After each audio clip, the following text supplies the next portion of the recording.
السلام علیکم ناظرین سب واقعات ترتیب وار متی الدین کی زبان سے نکلتے چلے گئے۔ بوڑھا شخص حیرت بھری نگاہوں سے یہ سب سنتا رہا۔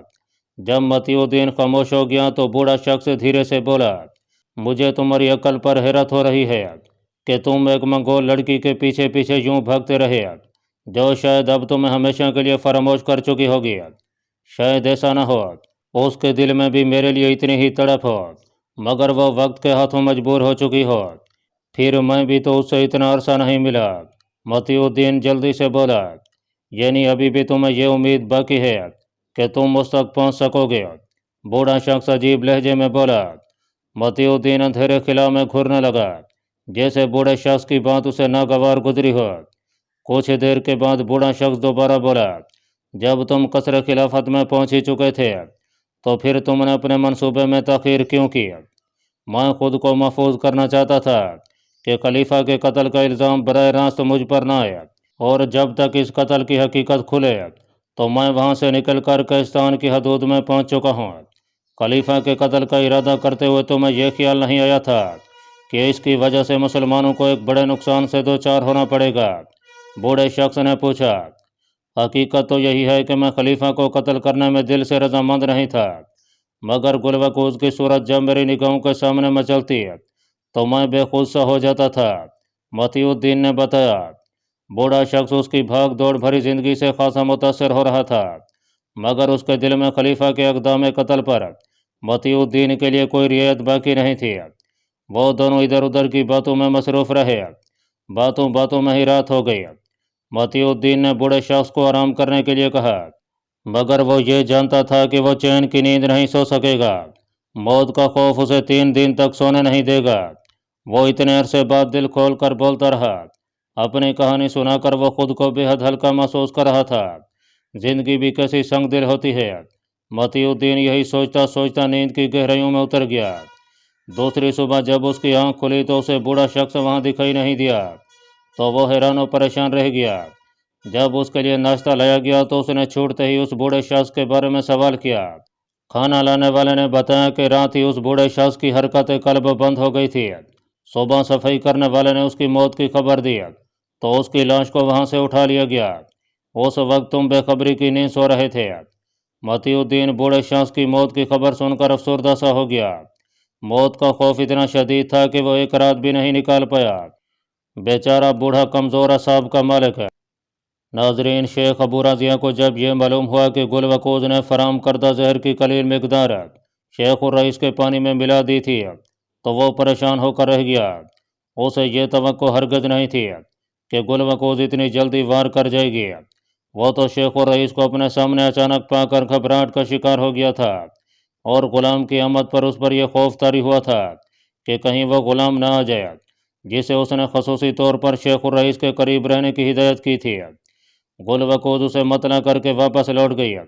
شیخ ابو راضیہ نے وہ رات کانٹوں کے بستر پر گزاری۔ فجر کے قریب نیند کے شدید غلبے نے اس پر چئی ہوئی بے کلی کے پنجے سے اس کا دامن چھڑایا۔ اسے سوئے ہوئے کچھ زیادہ دیر نہیں گزری تھی کہ اسے جھنجھوڑ کر بیدار کر دیا گیا۔ وہ ناگہانی افتاد پر ہڑبڑا کر اٹھا تو اسے مطلع کیا گیا کہ رات کو شیخ الرئیس کی طبیعت اچانک خراب ہو گئی۔ اس سے پہلے کہ اسے طبی مدد پہنچائی جاتی اس کا انتقال ہو گیا۔ شیخ ابو راضیہ یہ سن کر ہکا بکا رہ گیا۔ پھر اس کے ذہن کے پردوں پر گزشتہ رات کا منظر پھیلنے لگا۔ گل وقوز کا جملہ اس کے کانوں میں گونجنے لگا۔ وہ تیزی سے بستر سے نکلا اور قریباً بھاگتا ہوا شیخ الرئیس کے شاہی کمرے تک پہنچا۔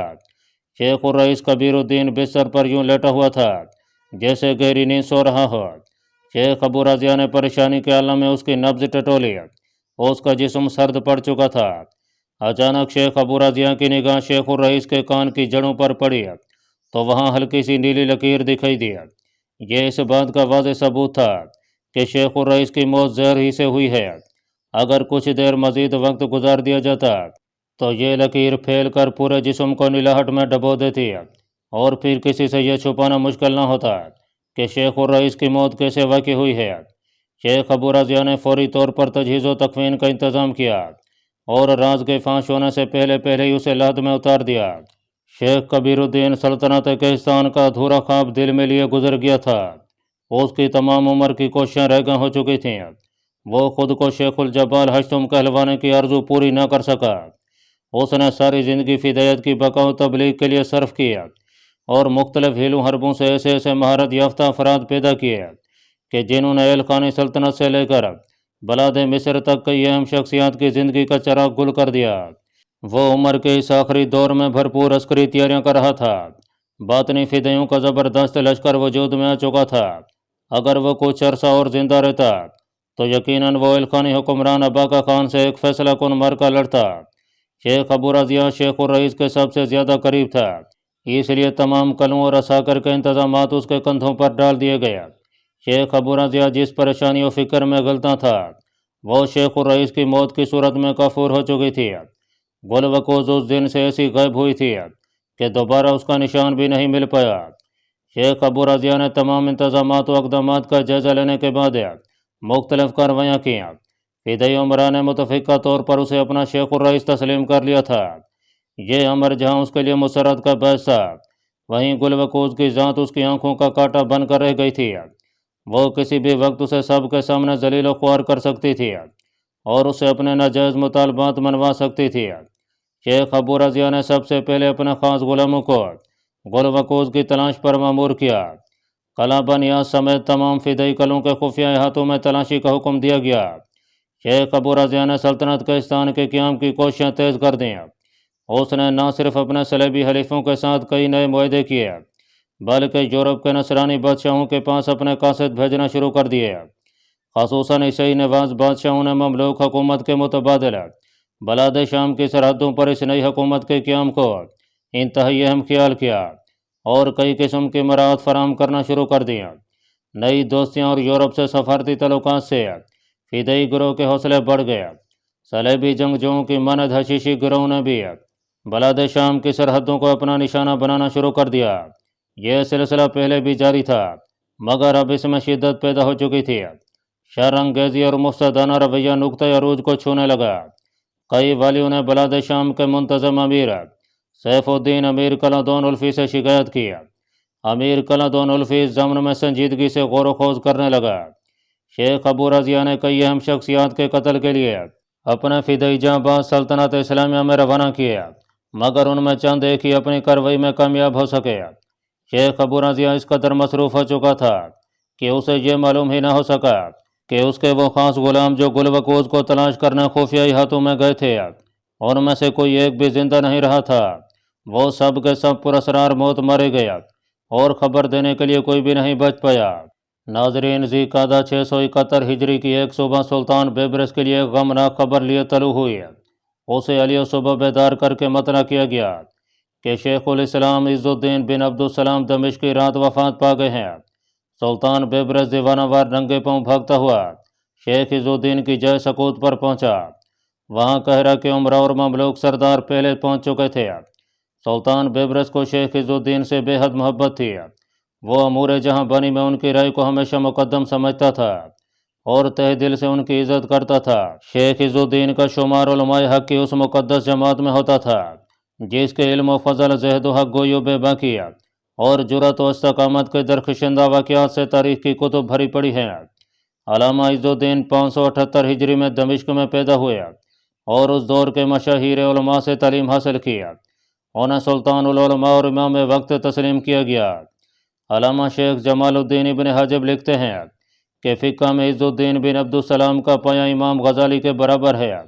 امام ذہبی رحمۃ اللہ علیہ کا کہنا ہے کہ عز الدین علم فقہ میں درجہ کمال پر پہنچے ہوئے اور درجہ اجتہاد ان کے رتبہ لائق تھا۔ شیخ عز الدین بڑے خوددار، باوقار اور باروب شخصیت کے مالک تھے۔ یہی وجہ تھی کہ وہ دربارداری کے جھنجھٹ سے ہمیشہ بالکل آزاد رہے۔ اپنے توبر علم، زہد اور ریاضت اور حق گوئی کی بدولت وہ بلاد شام و مصر کی سب سے بڑی دینی شخصیت متوسر ہوتے رہے۔ شیخ عز الدین نے 94 سال کی عمر میں سفر آخرت اختیار کیا۔ تمام بلاد اسلامیہ میں ان کی وفات کا سوگ منایا گیا۔ سلطان بیبرس اپنے حقیقی رہنما اور روحانی مرشد کی وفات کے صدمے سے کئی دن تک نہ ڈھال رہا۔ 40 دن کے بعد جب اس نے شاہی دربار سجایا تو خصوصی طور پر شیخ عز الدین کے لیے دعائیں مغفرت کرائی اور تمام عمرا اور اوصاں کے سامنے اس امر کا برملا اقرار کیا کہ شیخ عز الدین اپنی زندگی میں بلاد اسلامیہ کے حقیقی سربراہ تھے۔ میں تو محض ان کا ہتھیار تھا جسے وہ جیسے چاہتے استعمال کر لیا کرتے تھے۔ ان کی وفات کے بعد مجھے یوں معلوم ہو رہا ہے کہ جیسے ایک پہاڑ میرے سر پر رکھ دیا گیا ہو۔ میری حکمرانی کا عرصہ آج سے شروع ہو رہا ہے۔ میں اللہ تعالیٰ سے دعا کرتا ہوں کہ جیسے اس نے مجھے شیخ عز الدین کی حکومت میں سرخرو کیا ہے، ویسے ہی وہ مجھے آئندہ بھی عزت و ہدایت بخشے اور کامیابی و نصرت عطا فرمائے۔ ناظرین، 671 ہجری بمطابق 1273 عیسوی کے اواخر میں سلطان بیبرس نے ایک بار پھر تمام افواج کو فوری طور پر تیاری کا حکم دیا۔ تمام مملوک سالار لشکر کشی کا حکم سن کر حیران و پریشان رہ گیا کہ اب سلطان بیبرس کا کیا ارادہ ہے، کیونکہ تمام صلیبی حکمرانوں سے 10 سال 10 ماہ کا معاہدہ امن طے پا چکا تھا۔ سلطان بیبرس نے قبل از وقت کسی کو بتانا مناسب نہیں سمجھا کہ وہ کس جانب حملہ کرنے کا خواہش مند ہے۔ تمام چھوٹی بڑی عسکری تیاریاں عمل میں لی گئیں اور بھاری بھرکم حربی ساز و سامان ساتھ لے لیا گیا۔ اس قدر وسیع پیمانے پر عسکری تیاری دیکھ کر تمام مملوک سالاروں کو یہ یقین ہو گیا کہ اس مرتبہ سلطان بیبرس کا ارادہ یقیناً قسطنطنیہ فتح کرنے کا ہے۔ سلطان بیبرس تمام لشکروں کے ساتھ قاہرہ سے نکلا اور بلاد مصر کا سینہ چیرتا ہوا سیدھا عرض حجاز میں داخل ہوا اور وہاں سے بلاد شام کے کنارے کنارے سفر کرتا ہوا بلاد عراق میں نمودار ہوا۔ یہ راستہ کسی بھی صورت میں قسطنطنیہ کی طرف نہیں جاتا تھا۔ بلاد عراق کا وسیع حصہ ابھی تک ایلخانی منگولوں کے قبضے میں تھا۔ منگولوں کو جب سلطان بیبرس کی لشکروں سمیت ان علاقوں میں آمد کی خبر ہوئی تو انہوں نے فوری طور پر اپنی تیاریاں مکمل کرنا شروع کر دیں۔ مملوک سالار ابھی یہی اندازہ لگا رہے تھے کہ ان کی منزل ایلخانی منگول ہیں کہ سلطان بیبرس نے بلاد عراق سے ایک اپنا رخ پہاڑی علاقوں کی طرف موڑا اور بلئی جانب بڑھتا چلا گیا۔ دشوار گزار پہاڑی راستہ طے کرتا ہوا وہ کئی دن کی مسافت کے بعد قلعہ القین کے سامنے نمودار ہوا۔ یہ ایلخانی سرحدوں پر فدائیوں کا آخری قلعہ تھا۔ دوسری جانب کے تمام فدائی قلعے ان کے ہاتھوں میں سے نکل کر اب منگولوں کے قبضے میں تھے۔ سلطان بیبرس نے اس پہاڑی قلعے کو مکمل طور پر محاصرے میں لے لیا اور سفر منہوں اور منجنیکوں سے زبردست سنگ باری کا سلسلہ شروع کر دیا۔ حشیشی جنگجوؤں کو اس بات کی توقع نہیں تھی کہ سلطان بیبرس کسی وقت یہاں پہنچ سکتا ہے۔ انہوں نے فوری صورتحال سے نبٹنے کے لیے فی الوقت قلعہ بند ہو کر لڑائی کا آغاز کیا، مگر یہ سلسلہ اتنا طویل ہوا کہ صرف 17 دن بعد ہی وہ ہمت ہار بیٹھے اور جان کی امان کے طالب ہوئے۔ سلطان بیبرس نے قلعہ پر قبضہ کرتے ہوئے بلا دریغ تمام فدائیوں کو تہہ کر ڈالا۔ فدائیوں کے قتل عام کی وجہ یہ بھی تھی کہ سلطان بیبرس انہیں مسلمانوں کو پوشیدہ اندرونی دشمن قرار دیتا تھا۔ قلعہ القین کو نہایت سرعت کے ساتھ منہدم کر دیا گیا۔ اس قلعے کی تباہی و بربادی سے فارغ ہو کر اسلامی لشکر تیزی سے آگے بڑھا اور اس نے قلعہ خوابی کو اپنا حصار میں لے لیا۔ قلعہ القین کی تباہی و بربادی کی خبر کسی کو بھی نہیں ہوئی تھی کیونکہ وہ اچانک حملے کی زد میں آئے تھے، جبکہ قلعہ خوابی سے پراسرار انداز میں خفیہ راستوں کے ذریعے دوسرے قلعوں میں سلطان بیبرس کی آمد اور حملے کی خبر پہنچا دی گئی اور مزید کمک کی درخواست کی گئی۔ قلعہ خوابی کافی بڑا قلعہ تھا جو ایک بڑی پہاڑی کو تراش کر تعمیر کیا گیا تھا۔ اس قلعہ کو باقاعدہ چھاؤنی کا درجہ حاصل تھا، اس لیے یہاں ہزاروں کی تعداد میں تربیت یافتہ افراد موجود تھے۔ قلعہ کے منتظم مولانا شیخ الرئیس کی جانب سے کسی حکم ملنے سے پہلے اپنے تئیں کوئی عسکری کارروائی نہیں کی۔ قلعے کو چاروں جانب سے مضبوطی سے بند کر لیا گیا۔ اسلامی لشکر سلطان بیبرس کے حکم کا منتظر تھا کہ کب اس قلعہ پر حلہ بول دیا جائے، مگر سلطان بیبرس قلعہ کی جانب سے چھئی ہوئی خاموشی کا جائزہ لینے میں مصروف تھا۔ سلطان بیبرس کو بخوبی معلوم تھا کہ اس قلعہ میں کثیر تعداد میں لڑاکے موجود ہیں۔ محاصرے کے دوران قلعے کے منتظم نے باقاعدہ سفارت بھیجی اور خود کو بے قصور ثابت کرتے ہوئے محاصرہ اٹھا لینے کی درخواست کی۔ سلطان بیبرس نے آنے والی سفارت کو فدائیوں کے جرائم کی تفصیل سے آگاہ کرتے ہوئے یہ اعلان کیا کہ وہ اگر امان چاہتے ہیں تو اس قلعہ کو فی الفور خالی کر دیں اور خاموشی سے جنگی قیدی بنانا قبول کر لیں، دوسری صورت میں انہیں اسلامی لشکر سے مقابلہ کرنا ہوگا۔ فدائی سفارت اپنے مقاصد نہ پا کر ناکام واپس لوٹ گئی۔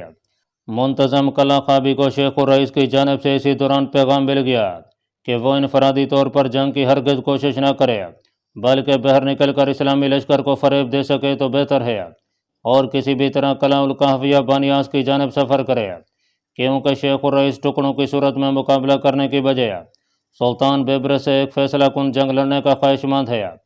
منتظم کلا نے نہایت سوچ و بچار کے بعد یہ فیصلہ کیا کہ صدر دروازے کی جانب سے نکلنا کسی بھی لحاظ سے ممکن نہیں ہے۔ اگر حشیشی جنگجو سیدھے رستے سے باہر نکلے تو انہیں نہ چاہتے ہوئے بھی اسلامی لشکر سے نبردازمہ ہونا پڑے گا، اور سلطان بیبرس کبھی انہیں بآسانی فرار ہونے کی اجازت نہیں دے گا۔ لہٰذا بہتری اسی میں ہے کہ قلعے کے تمام خفیہ راستے استعمال کیے جائیں۔ قلعے میں سپاہیوں کی تعداد بھی کچھ کم نہیں تھی، خفیہ راستوں سے نکلنے کے لیے خاصا وقت درکار تھا۔ منتظم کلا نے بالآخر یہی فیصلہ کیا کہ جو بھی ہو خفیہ راستے ہی موزوں ہیں، پورا لشکر نہ نکل پایا تو کم از کم نصف تو نکل ہی جائے گا۔ منتظم والا کی جانب سے اشارہ ملتے ہی تیزی سے خفیہ نقل مکانی کا سلسلہ شروع ہو گیا۔ ادھر سلطان بیبرس قلعہ خوابی کی خاموشی پر حیران تھا کہ فدائی مدافعتی کارروائیاں کیوں نہیں کر رہے۔ سلطان بیبرس نے چند بہادر سپاہیوں کو ہدایت کی کہ وہ خاموشی سے فصیل پر چڑھنے کی کوشش کریں تاکہ صورتحال واضح ہو سکے۔ سپاہیوں نے جو ہی فصیل کا نصف راستہ طے کیا تو تیروں کی تیز بارش نے انہیں ناکامی کی موت میں دھکیل دیا۔ سلطان بیبرس اس کارروائی سے سمجھ گیا کہ قلعے کے مکین کسی اہم تیاری میں مصروف ہیں اور جنگ کا معاملہ ٹالنا چاہ رہے ہیں۔ سلطان بیبرس نے لشکروں کو صف فرا کرتے ہوئے سفر مینوں اور منجنیکوں سے سنگ باری کا سلسلہ شروع کر دیا۔ اس کارروائی کا مقصد ان کی جانے والی خفیہ تیاری میں خلل ڈالنا تھا۔ اسی انداز میں 2 ہفتے گزر گئے۔ سلطان بیبرس نے بڑی بڑی ڈھالوں کے سائے میں قلعے کی فصیل میں شگاف ڈالنے کا حکم دیا۔ قلعے کی دیواریں ٹھوس پتھر کی تھیں، اس میں شگاف ڈالنا آسان کام نہیں تھا۔ فصیل پر مقرر فدائی محافظوں نے ڈھالوں پر آگ کے گولے پھینک کر بے شمار مجاہدین کو زخمی کر دیا۔ سلطان بیبرس اس دوران قلعہ کا چاروں جانب سے جائزہ لے چکا تھا۔ قلعہ اس قدر مہارت سے تعمیر کیا گیا تھا کہ کوئی ایسا کمزور رخنہ موجود نہیں تھا جو قلعے کی فتح کا باعث بنتا۔ سلطان بیبرس کے لیے یہ صورتحال نہایت اہمیت اختیار کر گئی۔ 23ویں دن سلطانی مخبروں نے اطلاع دی کہ ایک زبردست فدائی لشکر قلعے سے کچھ کوس دور مغربی سمت میں موجود ہے جو کسی بھی وقت اچانک حملہ آور ہو سکتا ہے۔ یہ خبر بڑی اہم تھی۔ سلطان بیبرس نے فوری طور پر قلعہ کی کارروائی کو روک دیا اور لشکر کو 3 بڑے حصوں میں تقسیم کر کے اس طرح پھیلا دیا کہ قلعے کا محاصرہ بھی ختم نہ ہو پایا اور دونوں میدانی سمتوں سے کسی بھی وقت آنے والے فدائی لشکر کا موزوں انداز میں مقابلہ کیا جائے۔ اسلامی لشکر کے مخبروں نے فدائی لشکر کو اپنی نظروں کے حصار میں لے لیا تھا۔ وہ ان کی ہر حرکت پر کڑی نگاہ رکھے ہوئے تھے۔ جب فدائی لشکر اچانک اپنا پڑاؤ اٹھا کر مخالف سمت میں روانہ ہو گیا تو مخبروں نے سلطان بیبرس کو اطلاع دی۔ اس اطلاع پر وہ جلدی معاملے کی اصلیت کو سمجھ گیا کہ قلعہ خوابی کا لشکر کسی خفیہ راستے سے فرار ہونے میں کامیاب ہو گیا ہے۔ سلطان بیبرس نے قلعہ خوابی پر بھرپور انداز میں حملہ کر کے فصیل میں شگاف ڈال دیا۔ قلعہ میں موجود سپاہیوں نے ڈٹ کر سلطانی لشکر کا مقابلہ کیا، مگر وہ تعداد میں چند سو ہی تھے، اس لیے مختصر دورانی میں موت کے گھاٹ اتر گئے۔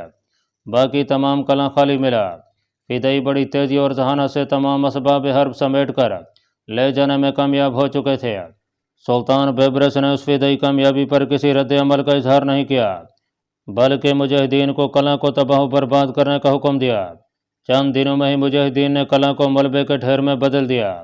قلعہ خوابی سے فارغ ہو کر سلطان بیبرس نے مزید پیش قدمی کی اور تیزی سے سفر کرتا ہوا قلعہ الکاف کے قریب پہنچا۔